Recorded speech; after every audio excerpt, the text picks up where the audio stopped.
Hello, everyone, and welcome to the Practice Marketing Podcast, highlighting successful strategies from North America's fastest growing clinics and experts so you can learn from their wins and power your practice growth.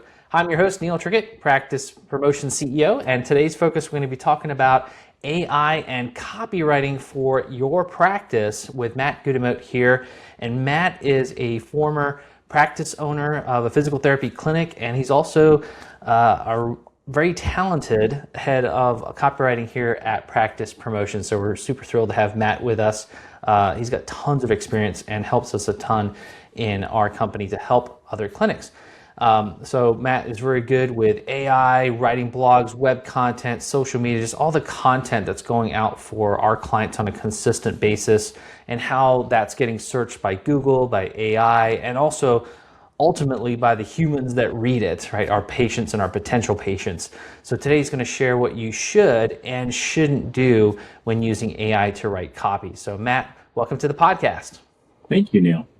Awesome. Great to have you on here. And I always love talking with you, a wealth of knowledge. So Matt, you do have a unique background, and you're a physical therapist, and you're also a former physical therapy practice owner. So I'm kind of curious, how did that path eventually lead you to becoming the Director of Copywriting here at Practice Promotions?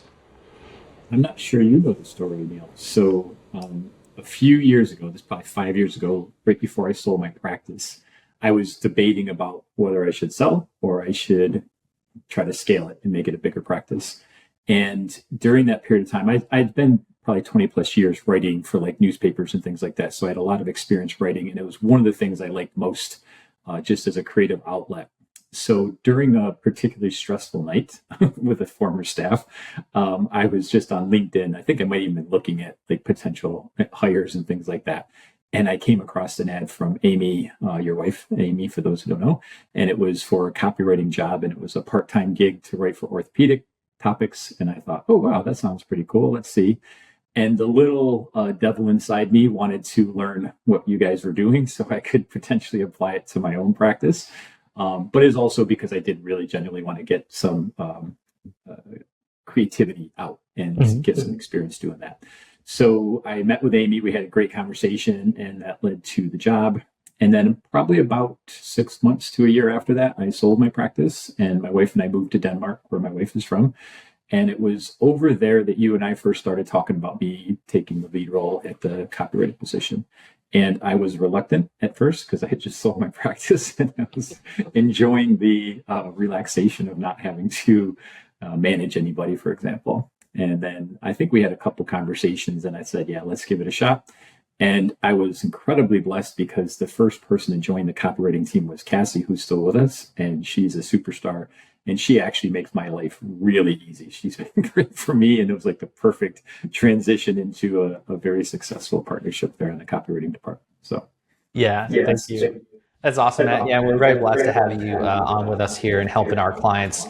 And I think just that unique knowledge of running a practice, knowing the ins and outs of PT, the treatment side of PT, speaking the language of PT with our patients, right? And how it's very unique, right? It's very unique in the type of content that you need to produce from your practice, because something that I see a lot of that practice owners make a mistake with is that they talk a lot about their practice and what makes them special and the techniques that they have, and they get into the terminology, the PT speak, if you will, on their website, on their emails, and it's not how the practice receives it. They don't have the same training, they don't have the same medical terminology that we've been trained in. And so kind of bridging that gap between being informative but also being able to speak to the general public in a way that's going to get them understanding how the PT can benefit them. Yeah, that was definitely my problem when I started. So my website, in hindsight, oh my Lord, it was really bad. And I had my PTs write it, and it was a lot of information and the kind of stuff that is, as you just said, PT driven in the PT voice and probably unintelligible to the average person out there. So it needed a lot of work. It's funny because like whenever we've done copy for many hundreds, thousands of practices, right? So over the years, it's interesting that the one or two clinics that like, hey, I'm gonna have my my PT or OT review this, and it's like, no, don't do that, because they're going to come back and like, no, we're going to totally rewrite this. It's going to be, PT speak, and then it doesn't work the way that the client wants it to. So it's hard too, because you're in your own way sometimes. Like, you're seeing things from your viewpoint, and it's very hard to actually put yourself in the patient's viewpoint and what's most important to them. What are they trying to solve, right? They're in pain, or they're having a particular problem, or they injured themselves, and they're trying to figure out a solution, something quick that they can do that's not going to involve lots of drugs or surgeries or having to deal with this problem for a long time. How can we speak to them in a way that gets them to see, oh, this is the root cause of my particular injury or pain or problem, and these guys seem like they know what they're talking about, so I'm going to reach out to this clinic and see what they can do to help me. So there's a lot of skill and artistry, I think, in writing that type of content to do that. So let's kind of flip that then to, we're seeing now more practice owners that are using a lot of AI tools like ChatGPT to write their content. And so what's kind of that main mistake that you're seeing that these owners are making when they're trying to just go to ChatGPT and, hey, write me out this stuff? I think the biggest mistake, honestly, is just trusting that it's going to provide good content. And I've seen, we just literally had a situation this morning with a client that asked us to look at our content, and they had put it into ChatGPT to identify how much AI it had, and the results weren't good. But on our end, what they didn't know is that Cassie wrote it, so it didn't actually have a lot of AI in it at all, if any. So trusting that the AI is going to give you an honest response is probably the biggest mistake that people are making. I literally, as you know, Neil, spent the last 4 years in AI, and it took me a long time to get the prompts right, to produce the content that's reliable. And ChatGPT in particular was the first model that I used, and it took a lot of trial and error. And still to this day, we find AI-isms throughout the content. So AI is very good about stuffing information in, and we have to be careful of, if you had a chat from 2 weeks ago that was on the foot, for example, it can pull that into an article you're writing about the shoulder. And this actually literally happened to me. That's how I know it's possible. And as I was proofreading the content, it was talking about something about how to get your gait and balance back. And meanwhile, I'm writing about the shoulder, and I'm like, I'm not sure how that's related to gait and balance. But so that's a real thing that happens. And obviously, we have lots of ways to prevent that by having lots of human eyes on it. But just blindly trusting AI is going to produce the right content is a problem. Early in ChatGPT specifically is guilty of a lot of hallucinations where it will just make up facts. So Gemini is much better at this, and Gemini gives you really good content or good information that you can use as a reference. But ChatGPT, I would not say is at all reliable. So, those are kind of the big ones that I see people making mistakes with. And from our end, we have like hours upon hours of researching into this and making sure that the way we're saying the prompt is really fine-tuned, so that sometimes if you just say, write me an article about back pain without any nuance to it, it will, but it will pull information that may or may not be relevant. And it could also pull information, because it's searching the entire internet. So it could pull information that's totally inaccurate, or that we've updated as PTs. We know now that degenerative disc disease isn't a disease. It's just a natural part of getting older. So calling it a disease and calling it in scare tactics, things like that, those are the type of things that they just kind of go against what physical therapists are doing. And my biggest pet peeve is the old, if you sprain your ankle, you should do the RICE, rest it. And in 1992 or 3, when I graduated, we knew that's not what you do back then.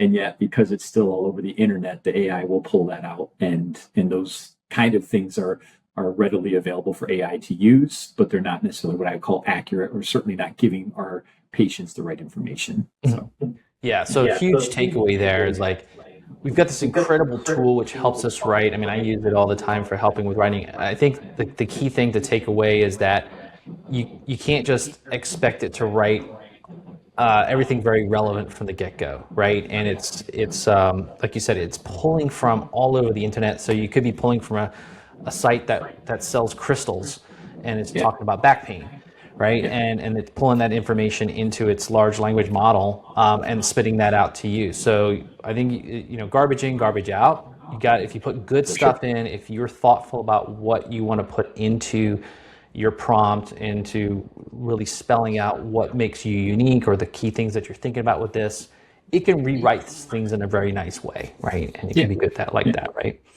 Yeah, especially for like a specific, like if you're doing a blog, it's really good at writing a single piece of content.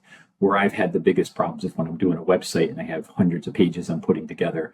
That's where you get into a lot of redundancies and you get several literal word for word sentences that are identical regardless of the particular page.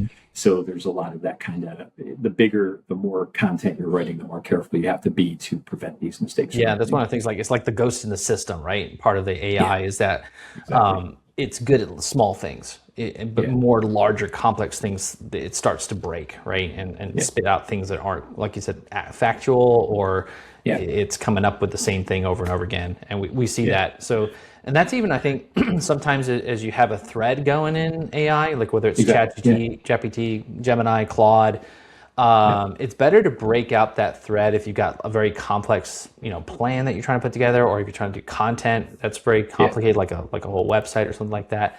It's best to break that out into chunks so that it can kind of work on those smaller chunks and do a better job than trying to say, hey, write me an entire website. Like that's just the wrong thing to approach it with, right? The other concept here, I think, for practice owners is, first off, when we're getting deep into like AI and content here, but I think what I've seen with practices and practice owners is, like, in order to scale your business, right, you need to attract more people to it in your community and be more well known and more visible. Obviously, there's ways that we do that with, like, SEO and Google Ads and those kind of things. But a key part of it is what you put out in terms of content, right? So people are looking for advice, they're looking for free information, and I see clinics that are super successful are the ones that are very much into this content production within their practice. So it's writing things, it's also taking video, it's taking photography of what's happening in the clinic, telling the patient stories. You need this content machine, and if you're struggling with getting new patients or not the growth of your practice that you want, you got to take a look, how much content are we actually producing? And I'm just curious, is that something that you see on your end too, Matt? Yeah, for sure. So the more regular we are with putting the content out, the better we can be at getting the SEO that we need into the content and getting us to rank higher, to start attracting more eyes to our website, first of all, and getting people interested in what we're doing in our practice, for sure. Yeah, absolutely. And even going beyond just, again, like searchability on Google and different search engines and now AI searches like ChatGPT and things like that. Even just like email marketing to your patients, right? Or direct mail newsletters, which still work really, really well out to your patient list. And just this production of content. And of course, your social media, like what are you posting on social media? And are you doing that on a regular basis? And is it looking professional? And like just this content machine that you need to develop in your practice. It's a big part of your branding and your marketing and your PR. That's what drives the growth and success of the practice ultimately. For sure. Yeah, that's a great point too. We obviously were writing a lot of content for a lot of different types of things, from newsletters to blogs to social media to emails. And the more we send out to the clients, the better. Our newsletters in particular, we're really hyper focused on trying to make that as custom as we possibly can for that clinic.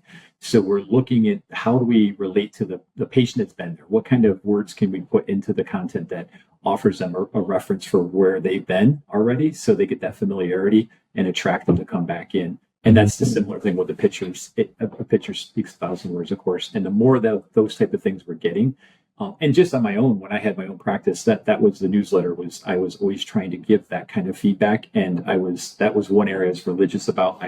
Every month a newsletter went out, and making sure that it had those kind of nuances, all the different things we're doing for events, of course, but really trying to personalize it so people could have that reference when they walk through the door. They would know about our clinic and about our staff and things like that. So that was a very important part. Yeah. Love it. Yeah. So for our audience out there, if you're not doing a newsletter, that's a key thing for you to get into your practice. You should produce a monthly newsletter that goes out to all different media, whether that's social media, goes out on your email list to your patients, and ideally direct mail still works because most of your patients that you're treating are typically 35 plus. So we're still used to the mailbox, we're still used to the letters. And if you're dealing with even an older crowd, like in your 40s or 50s plus, they're definitely very used to dealing with direct mail. And the nice thing in today's world is that there's less competitive mail pieces in your mailbox, so you actually stand out more, and direct mail is even more effective than today. Yes, there's a cost to it, but if you have that newsletter that goes out for your practice on your email, on your social media, and in direct mail, like that's what we see really help clients just scale tremendously from using their own patient list to grow and grow and grow.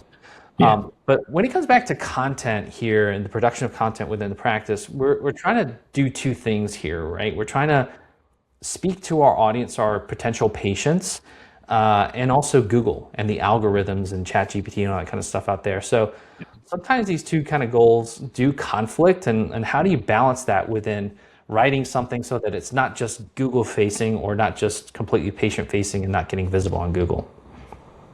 That's a beast. So that's one of those things. It's really challenging to provide all the things that Google's looking for without getting into some of the common mistakes of stuffing the content and hallucinations that we just talked about. And also to make it sound human. So we have a variety of different things that we're trying to do from a content point of view. And we're making sure, so we have a team of SEO, and fortunately that team is providing the copywriters exactly what we need to know for this specific topic that we're writing about. So using a blog as an example, we'll get the title and the keyword. And that allows us to, and we have a 40 plus page practice guide that we use. And that practice guide I have built into custom GPTs and custom gems and things like that. So we ensure we're doing the SEO, the local SEO properly. And where this really comes in, when I first started using AI and putting the keywords in, the AI was putting it in like 50 times. And that's going to A, sound really ridiculous, and B, it starts to trigger the algorithm in a negative way. So having the balance of where the SEO go, how SEO goes, and the headers and things like that, those are the key parts for the Google algorithm. But the human part, this was actually a big part of when I started, is I would literally write about my patients, or I would take examples from the clinic in the content that we were writing. So they were literal patients, of course, names changed and things like that. And I used that as a reference, and I taught that to Cassie as like, this is how we do it in the clinic. And that gave that human voice. And to be very direct, Cassie is exceptional at this part. So she's really good about getting the human part and taking something that could be more technical or clinical and easy for PTs to understand, but not necessarily a patient that's looking for information. And Cassie's not a PT. So her voice is coming in as she's looking at, does this make any sense? I don't understand this at all. And so the blend of those two things have made our team really successful, because she's helped me become a better writer because I can sound more like what a patient's looking for.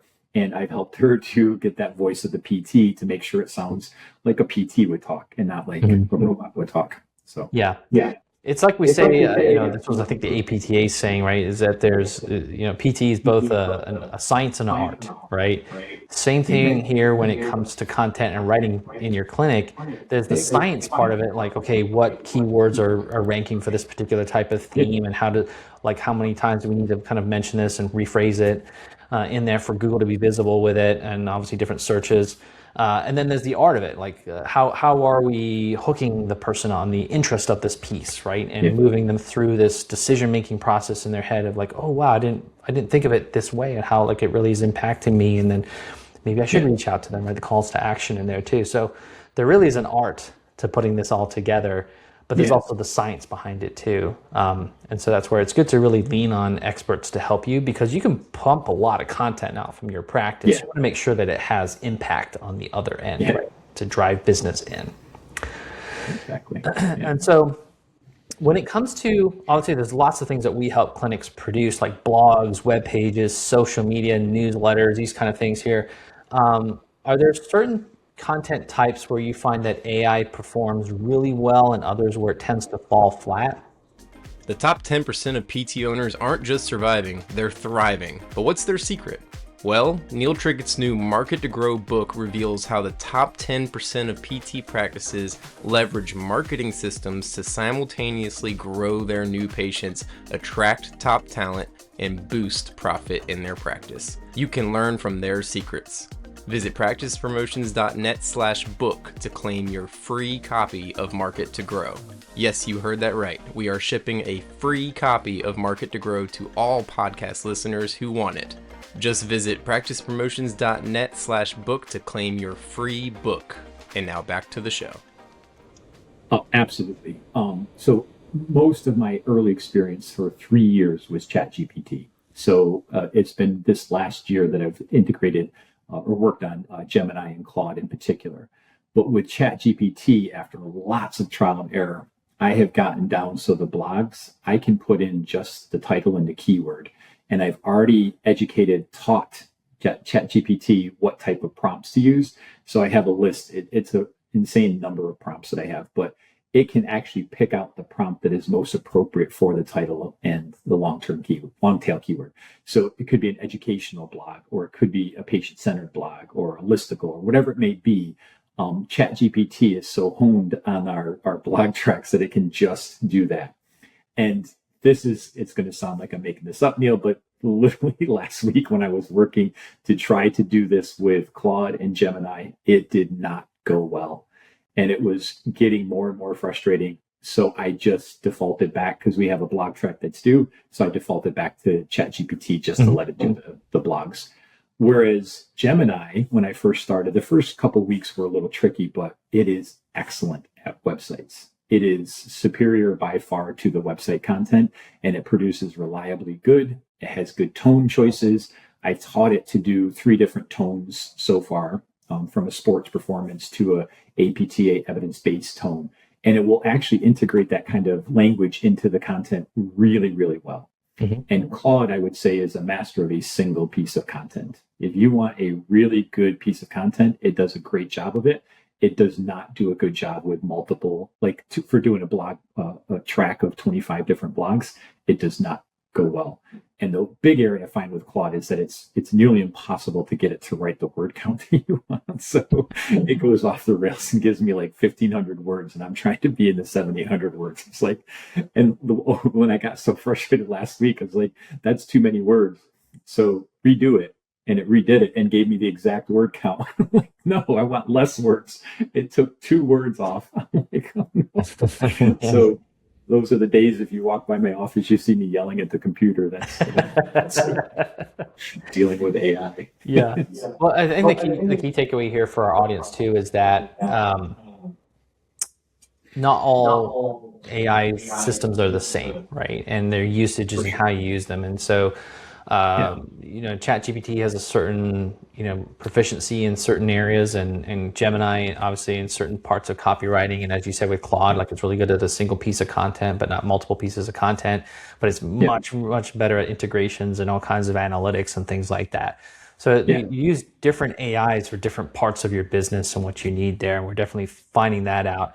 And we've been putting I know you have too, but we've been putting an overall tremendous amount of effort into AI development within our company for our clients. And we're actually about to launch these practice profiles, which are really deep custom databases actually of a practice.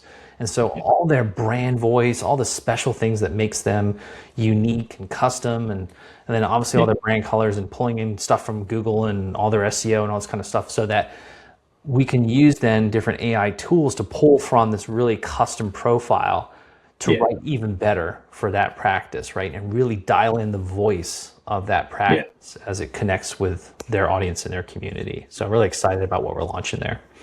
I can tell just the trials that I've done with it, it's been incredible. And having the practice profile for the copywriters is, of course, essential.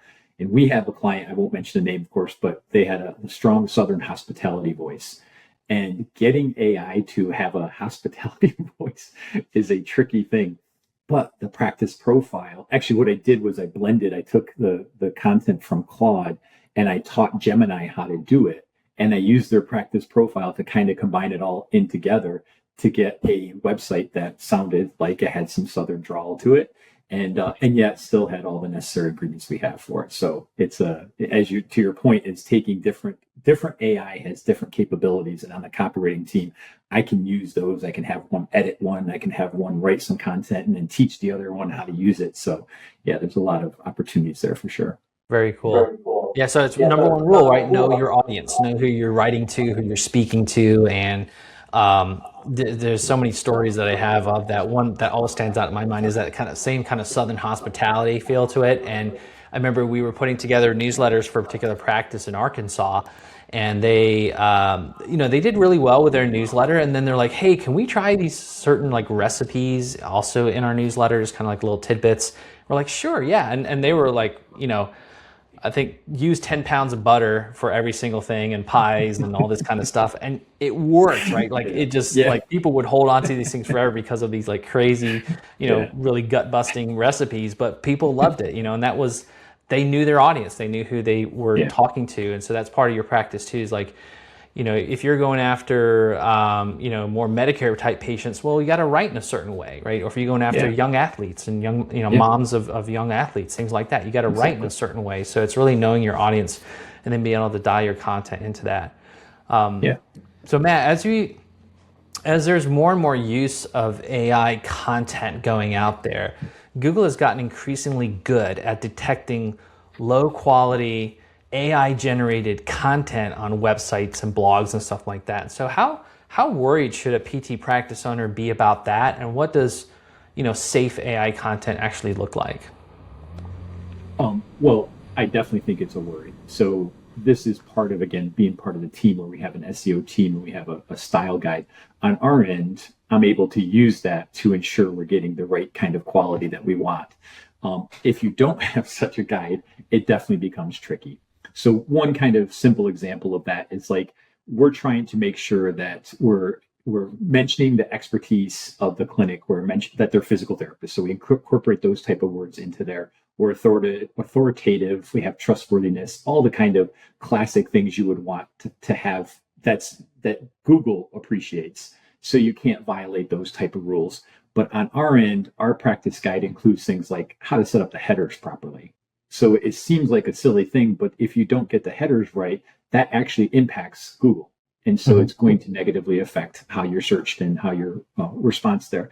And on our team, we have a checklist. So we basically, to make sure things are safe, we identify the things that we need to make sure are part of our content. And it's a literal checklist. And that's part of the editing process to make sure all these different aspects are included. Is the keyword in the first opening paragraph. It's a huge thing that needs to happen for every piece of content we're doing. So that's an example of, we make sure it's in there. It should be in one of our subheadings. So all those type of things, we make sure it's dialed in. So whether it's primarily I would say then for blogs and websites, because that's really what's driving the Google search. But we just implemented across the board, because now that we're doing digital newsletters, we want to make sure that we're still applying the same SEO principles and we're not violating those, just in case they start to influence how content's being seen. Mm-hmm. So, yeah. Awesome. So big warning out to our audience out there. Google is monitoring more of like AI content out there, because in Google's world, they're trying to serve up the best possible search back to people, right? And that's how they make money. And if they deliver worse stuff to people because of so much AI generated content, then it lessens, Google's credibility. So Google's getting more and more picky about this kind of stuff. And so if you just type in a ChatGPT, write me a blog about back pain, and you just copy and paste that onto your website, you can actually ding your rankings in Google. Like Google can start to penalize you for putting out crap content, basically, right? Stuff that's just copy and paste from a ChatGPT without any thought. So you got to be careful that we want you to pump more content out for your practice that is critical for the growth of your business, but you can't just like copy and paste ChatGPT straight simple prompts, because you're going to penalize your own practice's visibility on Google, and then that ultimately impacts your ability to get patients in the door. So Neil, one of the early versions of the prompts I have to get all the details necessary, it's literally a page long. It's not write me a blog on back pain. I would never do that. It's got to have the nuance of what you're trying to say and the hierarchical structure of how the headers should go. Where do I want the keywords to be placed? And I want evidence-based. So I integrate a sentence, and that was months of fine tuning to get it to say the right way. Because if you say evidence-based, it's going to start citing potentially hallucinations, just making them up, or it's going to give you too many references. It's going to so it becomes like cumbersome just to read. And so all that is a nuanced thing, and it definitely takes the time and effort to go through and keep refining your prompt, and instead of just a simple basic prompt. I don't think that's a good way. Yeah, that makes total sense there. So that kind of leads me to my next question, which is, as a practice, you are most of the time serving a local community, right? A certain radius around your clinic, or a certain town or city or something like that. So how important is localized, specific content from the practice versus more generic health and wellness writing? And then how can AI kind of handle that nuance? Well, again, to the prompt part is a big part for me, is to make sure that I'm incorporating those type of things to educate the AI what it should be saying. But as PTs, we're in a local market, so we're not advertising to the whole United States. We're trying to get just to our local community. So we have to make sure we're including that. And again, I'm repeating this, but our team has done a lot of this research for me as a copywriter. So the style guide we have a local keywords and what they should say and how they should say it. And so we have a checklist to make sure they're all integrated into there.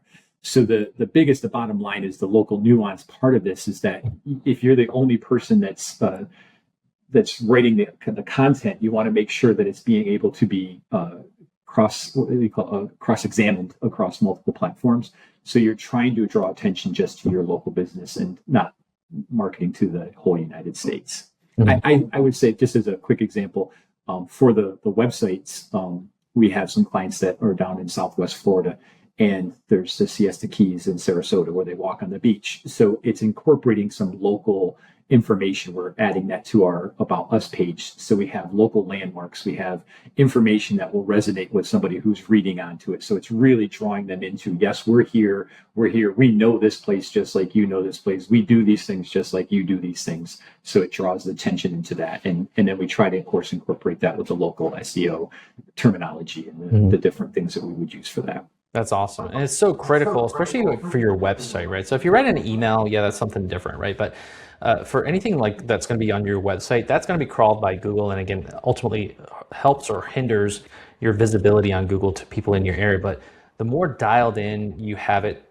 to local landmarks and the experience of local and verbiage of local, that makes a big impact on the visibility of that website content out to the community, right? So that's awesome. Now, there's this fear I hear in the industry too about AI replacing humans, and we're seeing some of that in some key key posts and job roles and things like that. But kind of curious how you see it impacting human writers and the ability for writing, and as you're leading a copywriting team, like, what's your take on all that?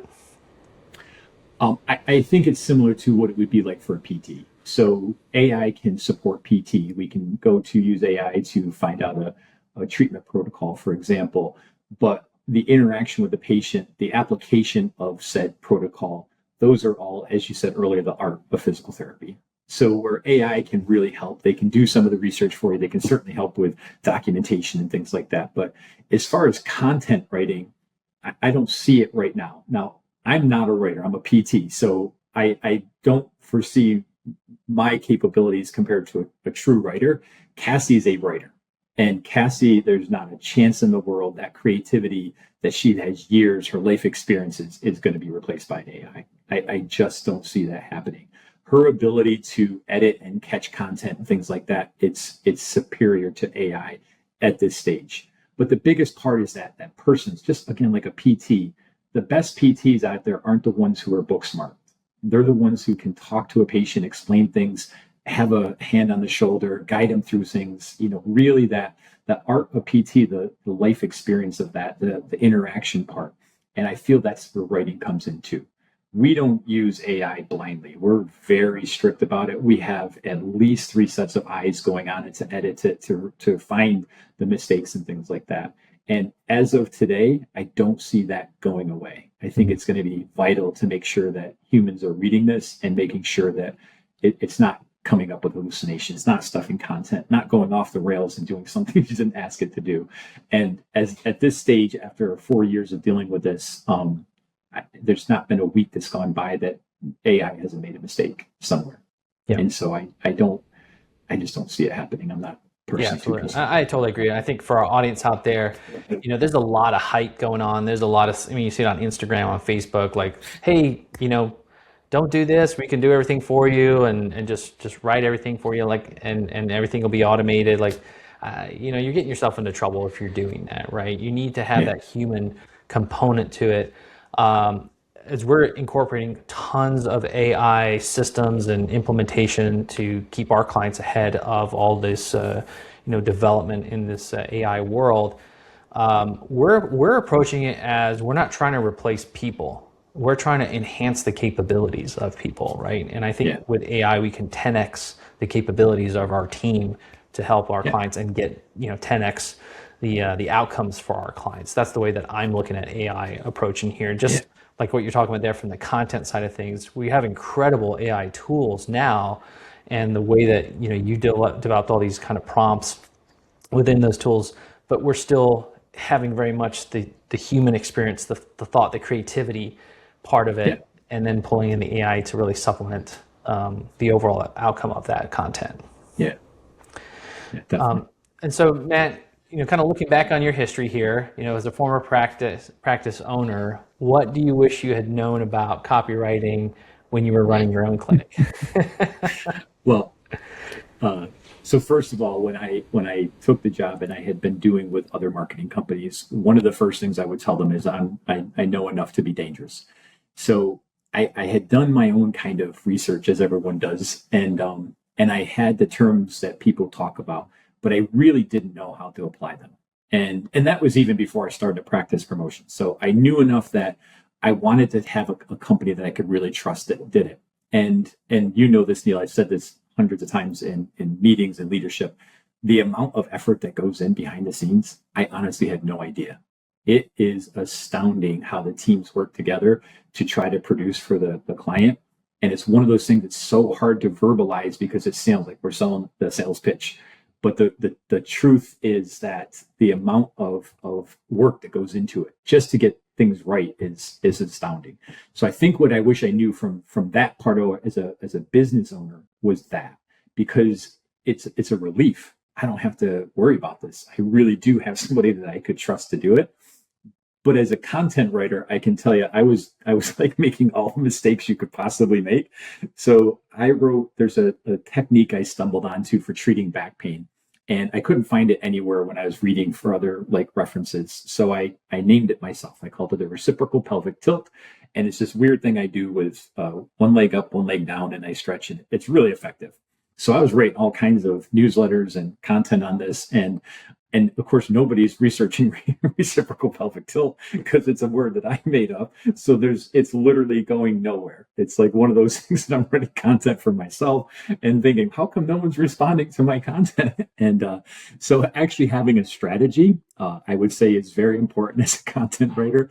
Knowing all these little nuances of long tail keywords and how to phrase things and all the things we talked about, making it patient-centered instead of PT focused, all those things. I mean, you could go through the checklist of the most common mistakes, and 10 out of 10 mistakes. So as a copywriter, just writing content, I wish I had prioritized the patients first. It's for them, not for me. Absolutely. And then I wish I knew about, how to write for what people are searching for on the internet.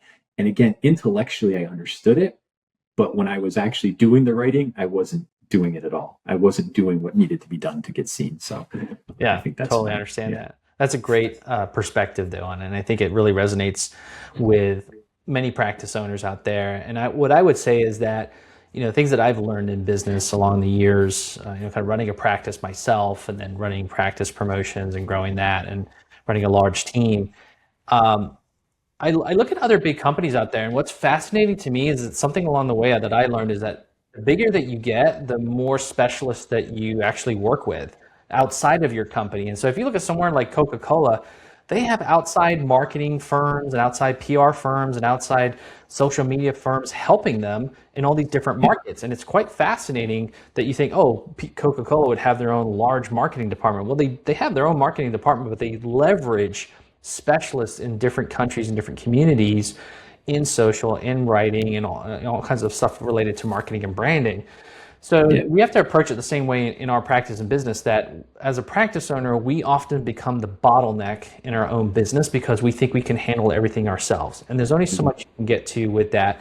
And so if you're trying to own your own marketing, do all of your own SEO, Google Ads, you're trying to get patients in the door, you're trying to go do community events, you're trying to write your content, there's only so much that you can do and that you know to do well. And like you said, enough that you know to be dangerous, right? Yep. But in order to really execute at a high level, you need help, right? And it's okay to ask for help and get help and invest in your company, invest in your practice, the help that you need from external.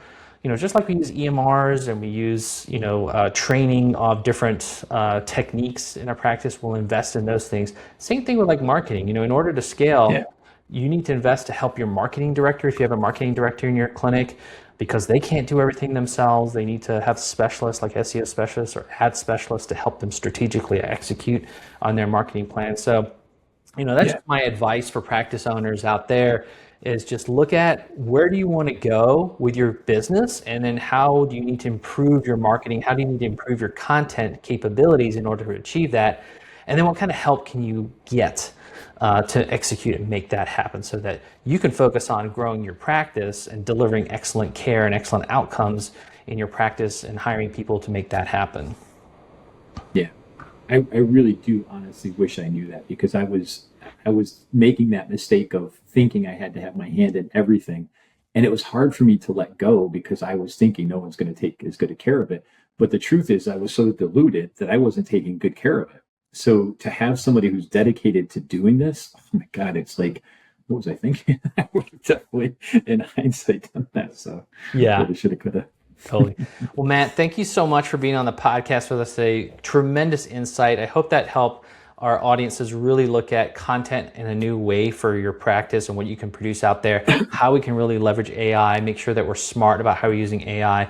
If you need help from us, we're happy to help you take your marketing to a next level. So check us out on practicepromotions.net. Also, we've got our free marketing kit on there for you too. We can direct mail that to you, no cost. Just sign up on our website, you'll get that. And then don't forget to follow our podcast more. Hit that like button, subscribe, and also on our YouTube channel, we got tons of free advice for you. And if you want to reach out to Matt, check him out on LinkedIn. You can connect with him there. But again, thanks, Matt, for being on the podcast. Much appreciated. Thanks, yeah, thank you. Awesome. And to our audience out there, thank you for joining us. Look forward to having you on another opportunity here on the podcast and getting more information. So this is Neil from the Practice Marketing Podcast, wishing you much success in your practice.